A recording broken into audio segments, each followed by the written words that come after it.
But thank you. But one thing I found very interesting was that in the middle of this book that I opened up was the picture of a synagogue that existed in Schaff. As we say in the trade, I think these people knew from Jews.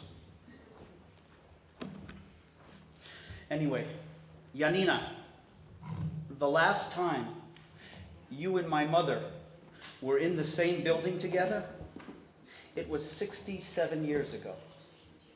And she was right above your head. You could have almost touched her, except you didn't know she was there.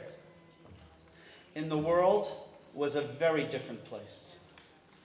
Chaos everywhere. Or was it so different? Maybe we've just traded one kind of chaos for another. And the scriptures are right.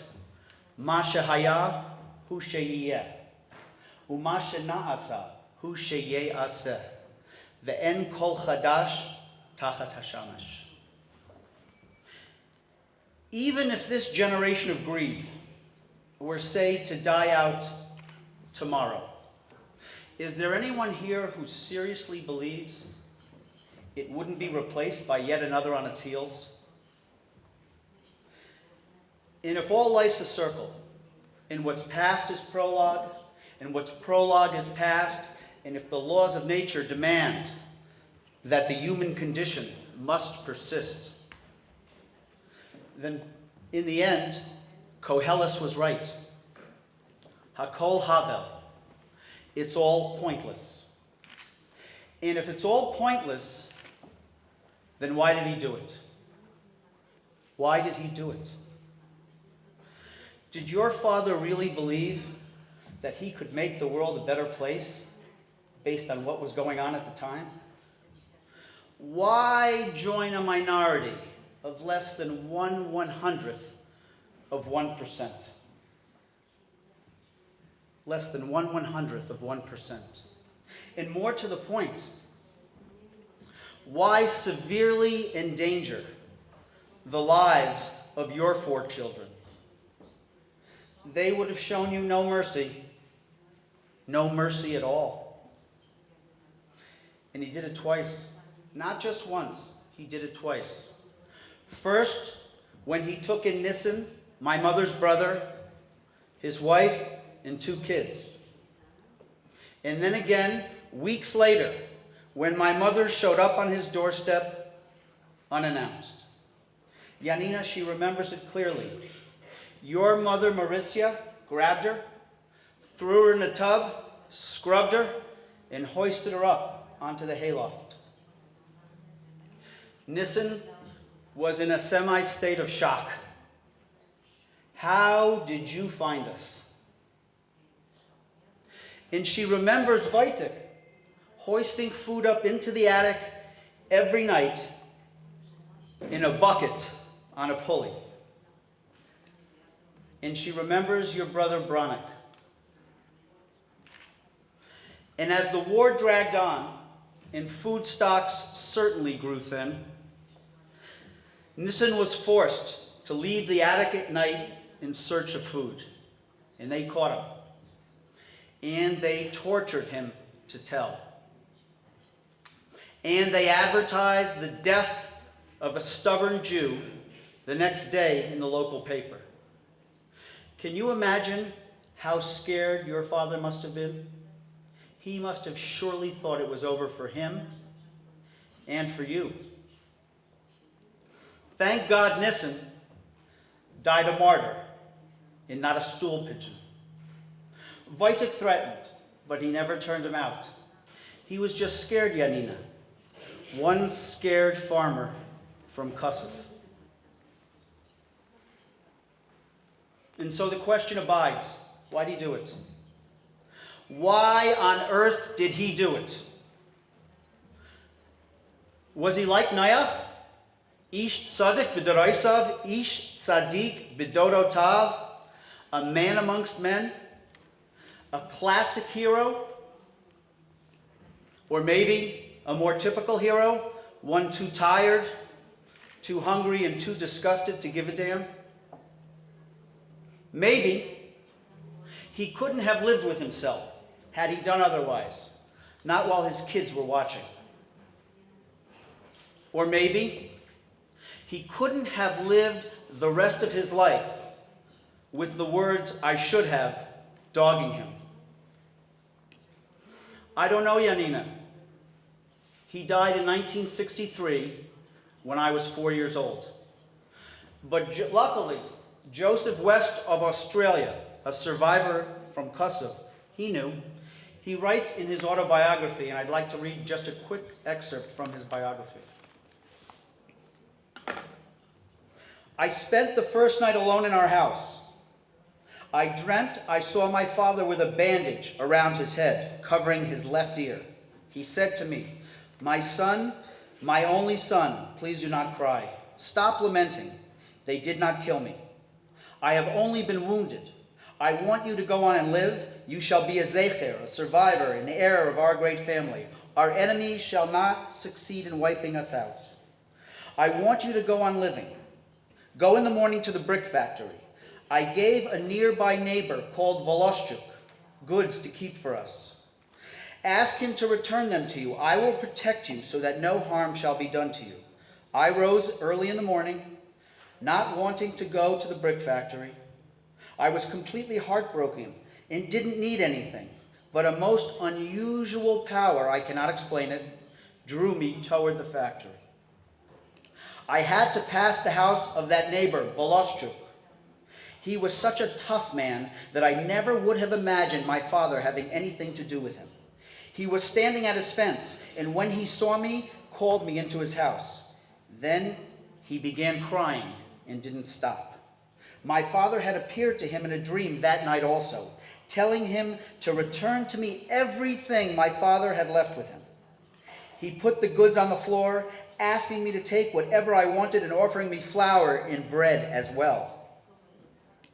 But I didn't take anything. It felt like I was in a coma. I couldn't think about what might happen to me in the next hour or day. Woloszczuk wept as he told me how he had seen my father and the others escorted from the factory. When my uncle Zalman, a pious man of 68, fainted, Winkler, the Nazi, had hit him with his rifle butt, and Zalman's grandsons had to drag him. Woloszczuk and I wept on parting, and we never met again.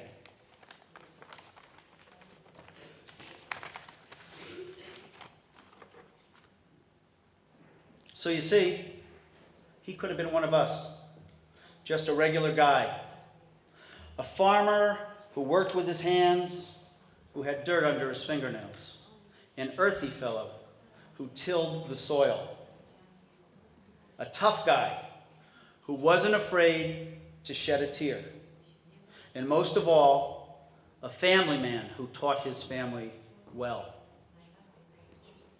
I'm thinking that maybe there's a little hero in each of us, and you just need to look in for it to come out. Amos Oz, your most famous author, I think he could have written a book about Voitek. He has said many times and in many places, and I want to quote from him as well, "You can reduce all my books to one single word: family. In the end, despite our greatest ambitions, it's really all about family. It all comes down to family." And I thank the good Lord that for about 3 years or so, Voitek made room and space in his family for mine. There's a lot I don't know and will never know about Voitek. But one thing I do know: Wojtek Woloszczuk would not have fared well in this self-centered, me, mind my own business world that we've created and live in. This current world was not meant for one as good as Voitek. But thank God, there has always been a special place in the common memory for people who deliberately, willingly, certainly, lay down or jeopardize their lives so that other people can live.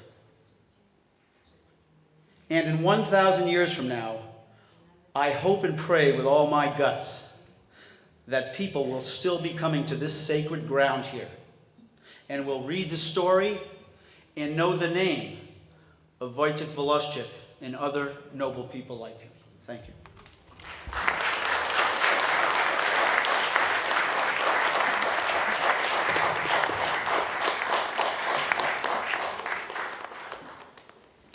Thank you very much for these poignant words.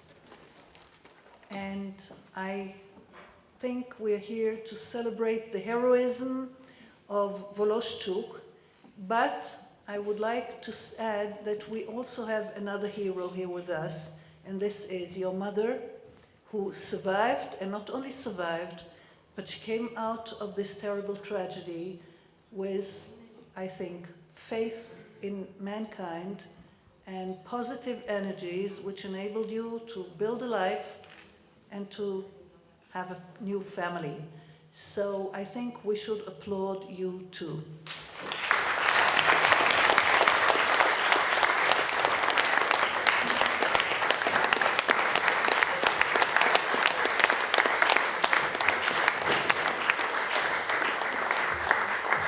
You want to say a few words? Just a Please. few from here. From here. All I want to say is thank you to the Woloszczuk family for what they did, and to my son for the hard work he did. And there wasn't a day he called me for more information. There was a lot of work and a lot of memories, but we made it. Thank you, Ethan. And thank you.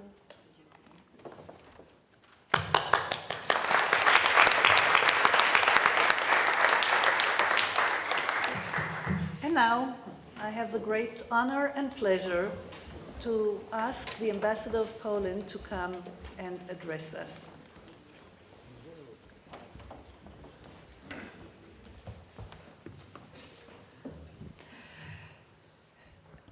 As you understand, it's not the first time for me to be here, to witness such a miracle. Not only the meeting between rescued and rescuer, or the son, or the neighbor, but also to witness the whole family living here. And it's really, every time I'm witnessing it, it's very moving, because this is just the fulfillment what is said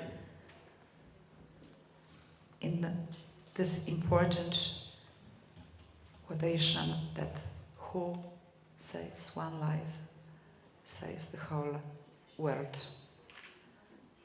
Here I really sit, and it's very difficult situation, you know, to be as ambassador here, because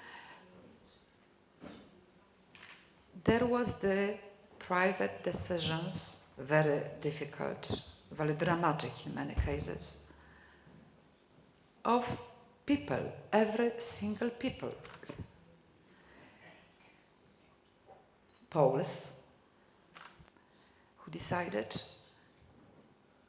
against the whole world, against the reality, to save sometimes friends, but then sometimes people they didn't know, they didn't meet before the war.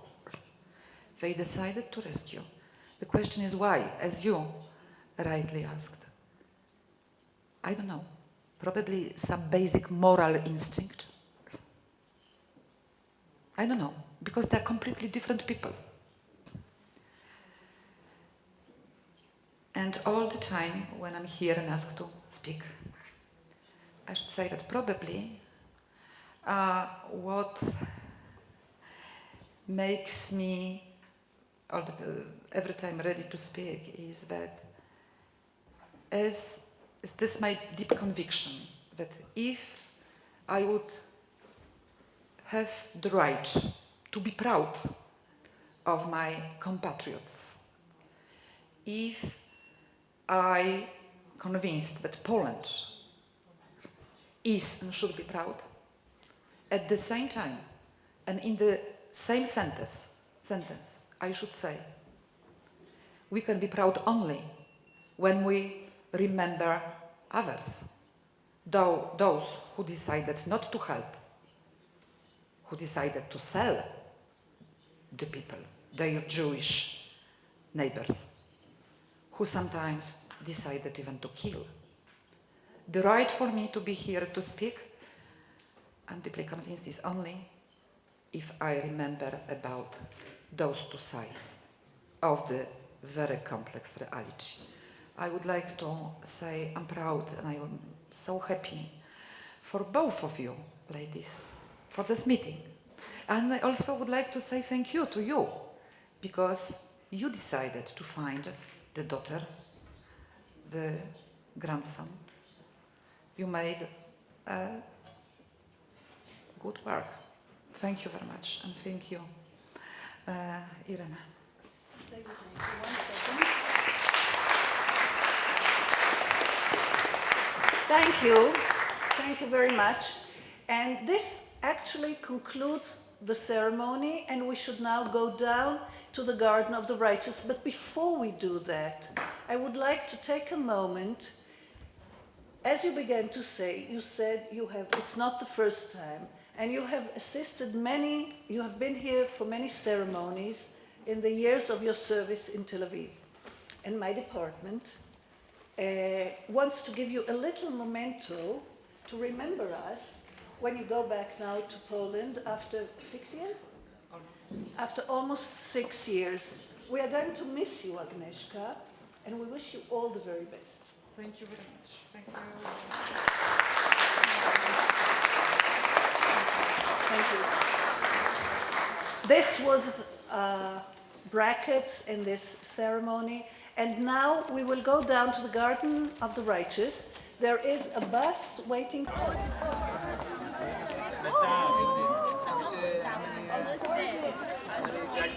missing to the question again.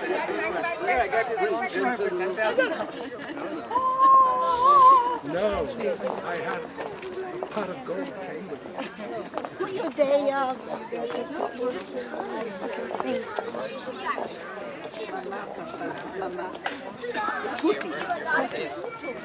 Pani jest rodzina. No, she gets sometimes I get less. I wrote something about that they competed, the goals competed with dangerous for both of the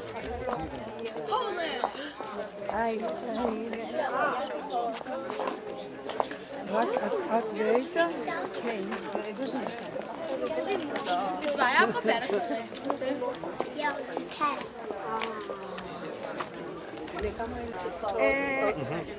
Tak, jeszcze nie.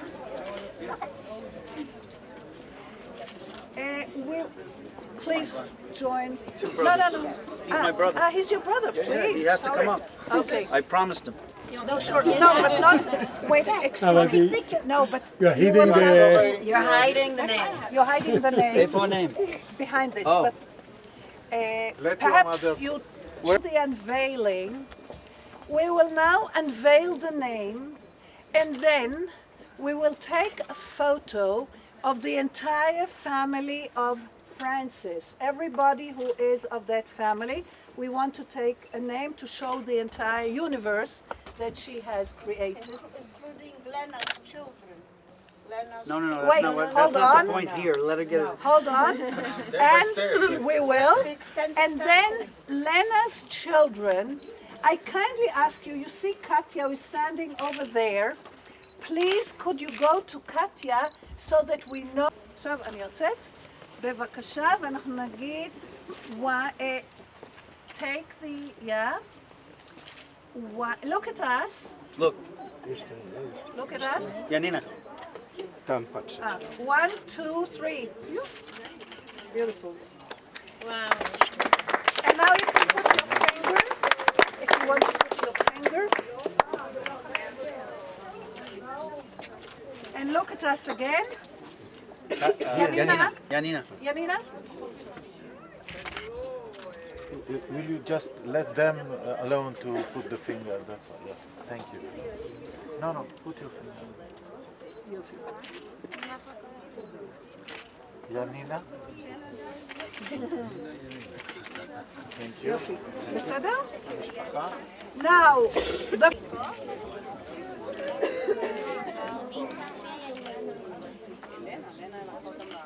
Is the sun. Thank you. Schaff? בסדר?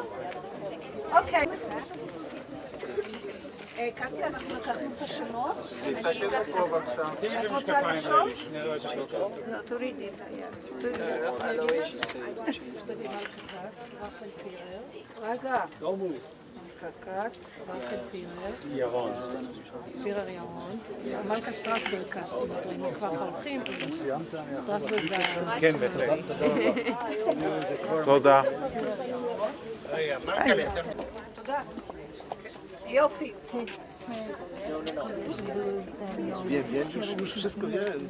Już wcześniej, tak?